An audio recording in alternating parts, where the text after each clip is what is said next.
ಬ್ರಹ್ಮಾರ್ಪಣಂ ಬ್ರಹ್ಮ ಹವಿಃ ಬ್ರಹ್ಮಾಗ್ನೌ ಬ್ರಹ್ಮಣಾಹುತಂ ಬ್ರಹ್ಮೈವ ತೇನ ಗಂತವ್ಯಂ ಬ್ರಹ್ಮ ಕರ್ಮ ಸಮಾಧಿನಾ.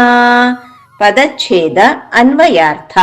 ಅರ್ಪಣಂ ಅರ್ಪಣವು ಅರ್ಥಾತ್ ಸ್ರುವ ತುಪ್ಪದ ಪಾತ್ರೆ ಹಾಗೂ ಉದ್ಧರಣೆ ಇತ್ಯಾದಿಗಳು. ಬ್ರಹ್ಮ ಬ್ರಹ್ಮ. ಹವಿಹಿ ಹವಿಸ್ಸು ಅರ್ಥಾತ್ ಹವನ ಮಾಡುವ ಯೋಗ್ಯ ದ್ರವ್ಯಗಳು. ಬ್ರಹ್ಮ ಬ್ರಹ್ಮ. ಬ್ರಹ್ಮಾಗ್ನೌ ಬ್ರಹ್ಮರೂಪಿ ಅಗ್ನಿಯಲ್ಲಿ. ಬ್ರಹ್ಮಣ ಬ್ರಹ್ಮರೂಪಿ ಕರ್ತೃವಿಂದ.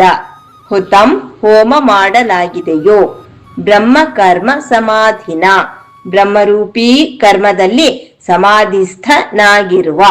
ತೇನ ಆ ಪುರುಷನಿಂದ. ಗಂತವ್ಯಂ ಪಡೆಯಲು ಯೋಗ್ಯ ಫಲವಾಗಿದೆಯೋ. ಬ್ರಹ್ಮ ಏವ ಬ್ರಹ್ಮವೇ ಆಗಿದೆ. ಶ್ಲೋಕಾರ್ಥ. ಅವನು ಮಾಡುವ ಅರ್ಪಣವು ಬ್ರಹ್ಮ, ಹವಿಸು ಬ್ರಹ್ಮ. ಬ್ರಹ್ಮವೆಂಬ ಅಗ್ನಿಯಲ್ಲಿ ಬ್ರಹ್ಮನಿಂದಲೇ ಅದು ಹೋಮ ಮಾಡಲ್ಪಡುತ್ತದೆ. ಹೀಗೆ ಎಲ್ಲಾ ಕರ್ಮಗಳಲ್ಲಿಯೂ ಬ್ರಹ್ಮನನ್ನು ಕಾಣುವಾತನು ಬ್ರಹ್ಮನನ್ನು ಹೊಂದಲೇಬೇಕು. ಹರಿಹಿ ಓಂ.